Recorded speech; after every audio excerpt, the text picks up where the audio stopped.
Bienvenidos a IFA Stories, donde la sabiduría ancestral se une con la narración moderna. Adéntrate en el mundo sagrado de IFA, el sistema espiritual yoruba, donde cada historia encierra el poder de la adivinación, el destino y un profundo conocimiento cultural. Acompáñanos mientras desvelamos los misterios de los orishas, las fuerzas divinas que guían nuestro camino, Orunmila, los Irunmoles y muchos más. Cada historia es un puente entre el pasado y el presente, tejiendo lecciones atemporales que inspiran, iluminan y transforman. Abraza la sabiduría, honra la tradición y embárcate con nosotros en el corazón de IFA. Suscríbete ahora y deja que las historias te guíen. Para explorar historias Yoruba completas, enseñanzas de Ifá y sabiduría ancestral, visita nuestro sitio web www.ifa.stories.com. Da un paso en el camino sagrado para acceder a más recursos e información. La adivinación fue hecha para la máscara de Egún. Cuando Egún descendía del cielo, no tenía alimento para comer. Se dirigió a un pueblo llamado Egbo-Ona, donde había un árbol de la vida, Iji Akoko o Okbingwin. Se agarró de un árbol que se encontraba en el cruce justo antes de la entrada del pueblo y gritó: ¡Ojo! ¡Ojo!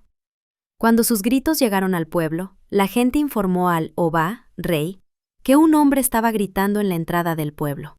A medida que los gritos continuaban, el Oba salió a ver qué estaba sucediendo.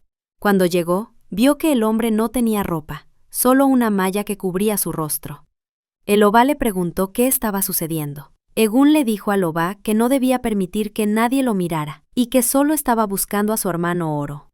Añadió que había venido del cielo y que, cuando su hermano Oro viajaba hacia la tierra, él le había pedido prestada la única prenda que llevaba puesta. Su hermano nunca le devolvió esa ropa. El Oba respondió que nadie llamado Oro había estado jamás en su pueblo. Como no tenía un nombre con el cual llamarlo, el Oba lo nombró Ara-Onu, el hombre del cielo, y le rogó que ayudara a hacer próspero y poblado el pueblo. Egún dijo que debía recibir eko, acará, oshosho y gbado, maíz cocido, y vino de palma, los cuales fueron traídos rápidamente. Después de comer, prometió regresar en 3 meses, y que antes de ese tiempo, habría prosperidad y crecimiento poblacional. Durante los 3 meses que estuvo fuera del pueblo, ocurrió una epidemia general, que provocó la muerte de un gran número de habitantes. A la hora señalada, regresó al mismo lugar y gritó nuevamente: ¡Ojo! Varias veces. El Oba fue a verlo y le dijo que, en lugar de prosperidad, hubo epidemia, muerte y desolación en el pueblo. Egún pidió las mismas ofrendas que antes. Después de comer, prometió regresar en 3 años y que la ciudad mejoraría. Antes de su regreso, el pueblo se había despoblado y el Oba había muerto. Pasados 3 años, regresó al mismo lugar y volvió a gritar. Los jefes de las tribus decidieron que debía ser muerto, jurando que nunca más permitirían que regresara con vida. Todos los hombres fuertes y sanos del pueblo fueron hacia él con palos en las manos para lincharlo. Al darse cuenta de lo que estaba a punto de suceder, los conjuró para que mantuvieran las manos en el aire y nunca bajaran los palos y estacas con los que pretendían atacarlo. Porque, así como la mantis religiosa levanta sus manos para atacar y nunca las baja, así sería con ellos. Todas sus manos fueron atravesadas y quedaron congeladas en el aire. Les preguntó qué había pasado, y ellos le contaron la desgracia que había sobrevenido en su pueblo como resultado de sus visitas. Se rió con alegría, y les preguntó si era posible que alguien matara al aire o al agua. Luego reveló que había 3 factores que causaban los problemas del pueblo. Habían expulsado a 3 hombres, y a menos que estos regresaran, el pueblo nunca recuperaría su prosperidad. Cuando preguntaron los nombres de esos hombres, respondió que eran Otín, Oguro, Ojú.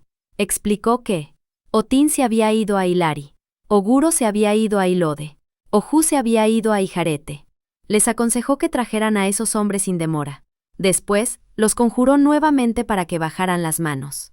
Al regresar al pueblo, consultaron a Orunmila y apareció Ogbeate. Orunmila les indicó que buscaran a Otín en la tierra de Sangpaná, Oguro en el hogar de Ogún, Ojú en la tierra de las abejas. Por cierto, estos 3 lugares eran considerados zonas prohibidas, no-go. donde los mortales no se atrevían a poner los pies. No obstante, Orunmila aconsejó hacer sacrificios con un macho cabrío, una cabra hembra, una paloma, un pedazo de tela blanca. Los materiales se proporcionaron rápidamente y los sacrificios se realizaron. Orunmila invitó a su propia esposa, Akpetebi, y le pidió que fuera con Iyerozun en la mano a Hilari para encontrarse con una mujer llamada Keke, que era la base del poder de Sanpaná. Al llegar al pueblo, debía soplar el polvo en el aire. Después, todo lo que pidiera le sería concedido. Debía pedirle a Keke que se dirigiera a Egbo-Ona, donde había sido invitada a convertirse en la Obá del pueblo. Luego, debía preguntar dónde estaba la casa de Otín e invitarlo a regresar a casa. Sanpaná no habría permitido que Otín dejara a Hilari mientras Keke permaneciera en el pueblo. Akpetebi hizo exactamente lo indicado. Alabó a Keke para que dejara a Hilari y se dirigiera a Egbo-Ona. Tan pronto como se fue, Akpetebi fue a la casa de Otín y le pidió que regresara a Egbo-Ona. Otín respondió que, como había sido expulsado del pueblo y se había ido por sus propios pies, nunca regresaría a menos que lo llevaran bajo la axila. Akpetebi lo cargó bajo su brazo y lo llevó de regreso a Egbo-Ona. Al llegar, Orunmila le dio más Iyerozun y la envió a Ilode para invitar a Oguro a regresar a casa. Le dijeron que soplara el Iyerozun en el pueblo, lo que haría que Ogún cayera dormido y despejaría el camino para llegar a Oguro. Ella realizó todo según las instrucciones. Oguro le dijo que solo regresaría sobre la cabeza de alguien. Convenció a uno de sus hombres para que lo llevara sobre su cabeza. Finalmente, realizó la misma hazaña en la tierra de las abejas, donde el Iyerozun hipnotizó a los habitantes mientras aseguraba el regreso de Ojú. Este insistió en que solo regresaría si lo llevaban en las manos. Esto explica por qué. Las botellas de bebidas alcohólicas se llevan tradicionalmente bajo los brazos, los recipientes de vino de palma sobre la cabeza, y las calabazas de Ojú se llevan en las manos. Otín representaba extractos alcohólicos. Oguro era vino ordinario extraído de palmeras en el pantano. Ojú era vino ordinario extraído de palmeras taladas. Los tres habían sido desterrados de Egbo-Ona cuando su consumo fue prohibido por proclamación real. Ese fue el inicio de los problemas del pueblo. Después de los sacrificios, la paz, la tranquilidad y la prosperidad regresaron a Egbo-Ona. Cuando este Odú aparece en la adivinación para una comunidad, se debe aconsejar que se hagan sacrificios para que los habitantes que están en el exilio puedan regresar con prosperidad. Si aparece para una persona individual, se le debe aconsejar que sirva a su cabeza y a su padre si ha fallecido, o que le regale un sombrero y otras ofrendas, incluyendo bebida caliente si el padre aún vive. Cuando aparece en Ugbodu, se debe aconsejar a la persona que no regale ninguna de sus prendas de vestir en uso y que no se case con una mujer de tez clara.